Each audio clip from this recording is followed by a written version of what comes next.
you went through something similar, 'di ba? You had the disease ba tawag Oo. diyan?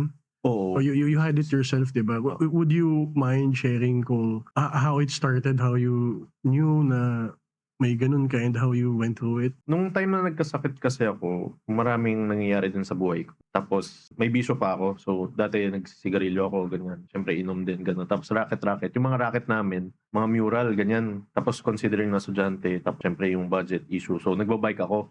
So maraming aspects. So nag-yosi, bisyo, physical aspect, sobrang pagod lagi, ganun. Tapos may personal stress pa na ako na nafe-feel sa family tsaka sa academe. So may problems ako with academic life ko nung time na yun. So lahat yun, feeling ko nag-converge. Tapos meron kasi kami sa family namin na inuubo kami kapag bare months. So parang allergic rhinitis, no? So akala ko nung times na yun, nung lagi ako inuubo, akala ko yun lang yun, parang allergic rhinitis. Eh napansin ko, mas nagiging often siya. May time na parang 1 month ako tuloy-tuloy umuubo. So pina-check namin, na-confirm namin na may something weird nung isang beses. Nag-start ng kumapal yung leg ko. Tapos yung left arm ko kumakapal na rin. Tapos nahihirapan ako huminga. Tapos nag-groan na ako. Tsaka, basta sobrang hirap na huminga as in kumapal yung dito ko. Tsaka nagmanas yung face ko. Tapos sinugod kami una sa infirmary, sa UP Infirmary. Tapos sunod sa PGH na, no. Kasi parang na-determine na, may striations na, yung veins ko dito sa front, nag-darken na. Ilang taon ka nito? Mga 27, gano'n. 27. Oo. Ayun. So may dark yung Oo, veins mo. may veins na dito sa harap. Tapos ang galing kasi yung doc ko na yun, siya lang yung nakita or na-realize na yun. Kasi yung mga doctors ko before, sinasabi nung lagi, allergic rhinitis, ka lang, antihistamine, gamot-gamot, ganun.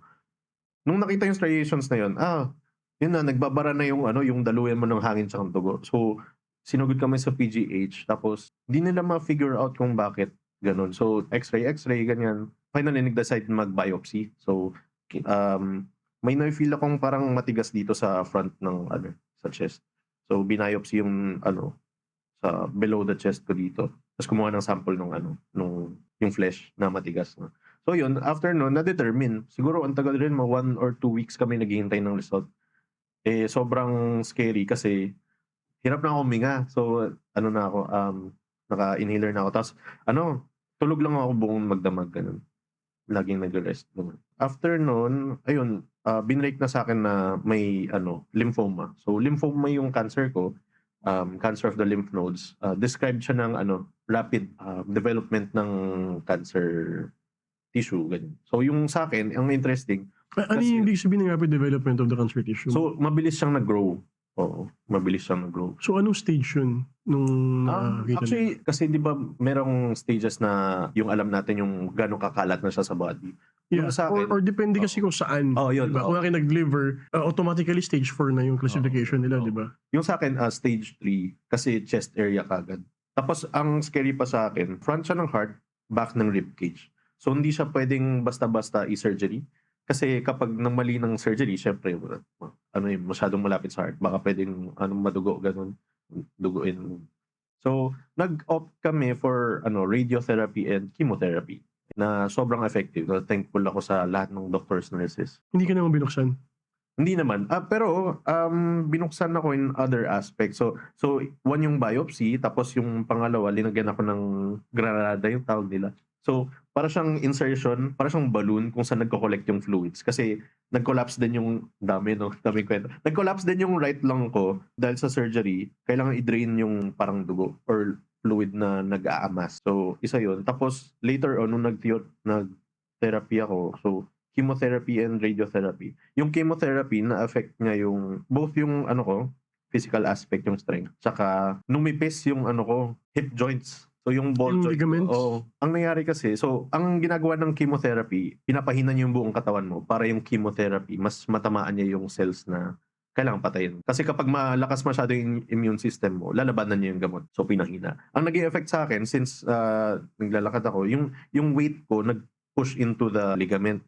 Tapos, nag-start siya na feel ko sumasakit na yung right hip ko to the point na kapag maglalakad ako, going outside, masakit na. So, ina-check namin. Ayun, nakita namin na nag-grind na yung bones pala. Tapos, chinek namin yung kabilang side. ano na rin, humihina na rin. So, nung nag-consult kami sa doktor, sabi, magpa-hip replacement ka na. Both sides. Sabi ko, pwede mo ba? Hindi, yeah, go, yeah, Kahit be honest, magmumura din ako.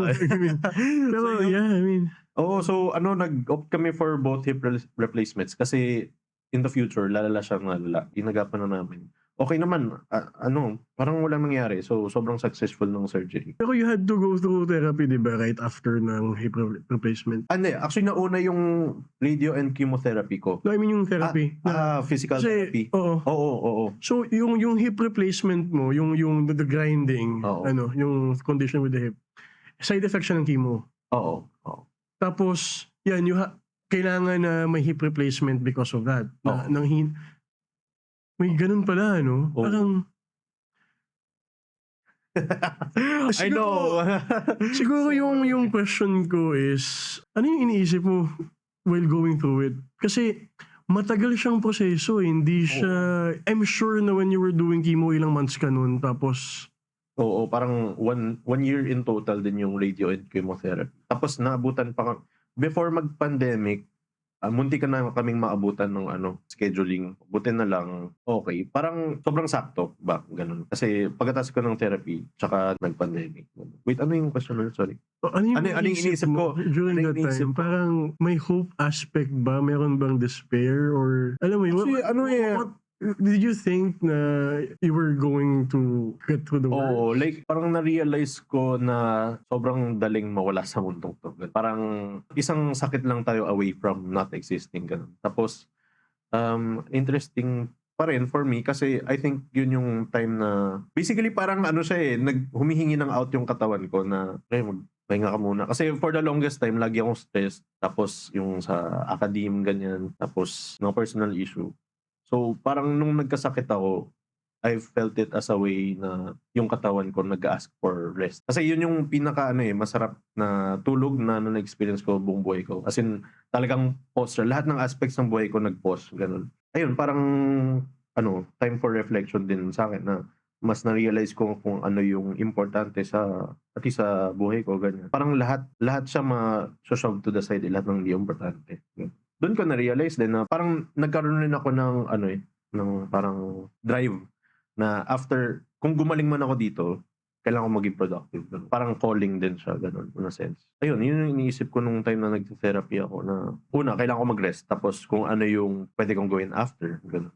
So, ano yung napagpasyahan mong gawin after nung... So, syempre, How did you know na okay ka na? Kasi, di ba, I mean, nakakatakot na nag-chemo ka, nilagyan ka ng balloon dito sa side, and then after nung chemo, may hip issues na, di ba? And then, weak ka. So, parang, paano ka naging positive? Paano mo naisip na malalampasan mo to? Ano yung, meron bang certain determining factor na naisip mo na kaya pala? Ito naalala ko eh. Kasi isa sa pinaka-trip ko talaga sa buhay ay mag-bike. So, going through therapy, sabi ko, una kong gustong gawin pagkalabas ko ng ospital. Kasi kahit hindi pa ako ganun kalakas nun sabi ko gusto kong mag-bike. Parang, bakit ko nga gusto mo? Kasi parang yung essence ng freedom, ganun. Kahit anong pwedeng gawin kapag nag-bike ka, parang ganun yung feeling, ganun. Parang yung na-feel ko, chini-chase ko yung ganung kind ng happiness. Yun yung naging parang driving force ko para mag-get better kasi gusto ko mag-bike. Gusto ko mag-explore. Gusto ko pang mabuhay, ganun. Tapos, syempre yung partner ko gusto ko makasama, ganun. Tapos, maraming bagay sa buhay ang reason para mabuhay. Corny, no? Hindi, Pero, no.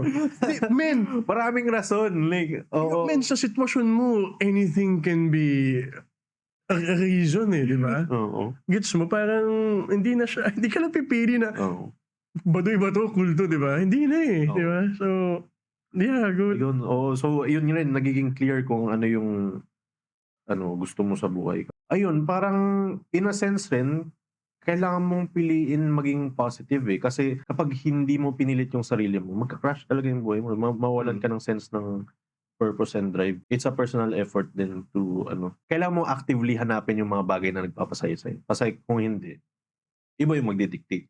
Di ba? Yeah. Parang yun din yung na-feel ko Yung parang agency ba na i-pursue yung mga gusto mo sa buhay. So yun yung mga driving force ko. Tapos Ito men, another serious question pa. Kasi yun nga, I went through the ordeal through my mother. Yung isa sa mahirap na aspect dito with cancer is bigla mong ma-feel kung ano talaga yung ibig sabihin ng borrowed time. Kasi, di ba, the doctors would tell you na may possibility na bumalik siya. oo. 'Di ba? And hindi mo alam kung kailan at hindi mo alam kung saan tutubo, 'di ba? And hindi mo alam kung gaano kaseryoso 'yun. Mm. 'Di ba? Kumbaga what the treatment did, yung chemotherapy or kung anong klaseng treatment man yung pinagdaanan mo was to kumbaga hindi naman nawala yung cells, just became inactive, Oo. 'di ba? So Lagi siyang threat. Oo. lagi siyang threat. So, and meron din akong kaibigan who went through the same thing and yung nasa isip niya, and ako din ngayon, is yung nasa isip ko is, kailan siya ulit magme-manifest sa airmats ko. Hmm. 'Di ba? Kasi roller coaster siya eh. I mean, yung doctors can't give you a straight answer. They can give you cause and effect analysis lang, pero they would tell you na hindi sila sure, like sabi niya na nga, I did this before and gumana naman siya. Hmm. Parang trial and error yung nangyayari even with the Oo, chemo medicines, di ba? Parang di rin talaga sure kung mag-work ang isa. Yung gamot na ginamit sa akin, minsan hindi nag-work for other patients. So talagang hit and miss siya. Lagi siyang trial and error. Very anxiety inducing siya talaga. So how does it affect you ba? Kasi syempre, you went through it, alam mo may possibility of it coming back. Kumbaga, how do you live day by day na... Kasi, syempre, ito pa yung isang mahirap dyan. The world doesn't fucking care. Di ba, na you went through that thing. Di ba? I mean, syempre, your friends or family, andun yun. Di ba? They know kung ano hirap pinagdaanan mo and stuff. Pero, the world doesn't pause for you eh. Yeah. And Oo. yung lahat ng shit ng mundo, ibabato pa rin sa'yo despite having all those, di ba? So, parang, gets mo, na Oo. dinadala mo to, may ganun na klaseng outside factor that makes things harder for everything. Napaka-negative ba ng perspective ko? Tapos, Hindi naman, ano lang talaga eh, parang ang buhay series siya ng fucked up things. So parang, in a sense, parang hindi tayo special. Parang, Hindi. Oh, Yeah. everyone takes shit, di ba? Yeah. So, ayun. Wait, ano yung, How does it affect you ba? Kumbaga, siguro, let's start with yung day-to-day mo, living. Kasi, after what you've been through, actually, ina-admire ko yung positivity mo. Kasi you're one of the people na who's easiest to work with. Diba? And you have yung personality mo magaan din. And yan, so, paano ba yung mindset mo? Despite going through that. Tapos, yung second siguro follow-up doon is, how does this affect your art practice? Siguro yung mantra ko sa buhay ngayon, parang nothing is ever that serious. Parang way siya of kasi going through yung therapy tsaka yung sakit, ganyan. Mapapaisip ka kung ano yung worth yung time mo. Ayun, so kung makipag-away ka, like worth it ba? Kung i-disturb ng isang event yung rest ng day mo, ganun. Parang lalaki yung horizon mo kapag nag-near-death experience ka. Kasi everything is minuscule after that. Mapapangit yung mood ko dahil sa ganito kaliit na bagay. While I can chase something more, ganun. Ayun, kaya gusto ko mag-art kasi, ayun, yun yung nag-define ng happiness para sa akin. Yun din pala, yung art practice ko, isang way kung bakit kaya may drive ako. Kasi siguro before meron pa, pero ngayon mas yung own happiness ko yung chine-chase sa paggawa ng art. So hindi siya nagre-rely on outside factors for the most part. Pero syempre, minsan kapag mag-work ka with others, may parameters. Pero important na i-define mo para sa sarili mo kung ano yung art mo, ano yung gusto mong gawin. So, kaya sustainable siya for me. Ganun.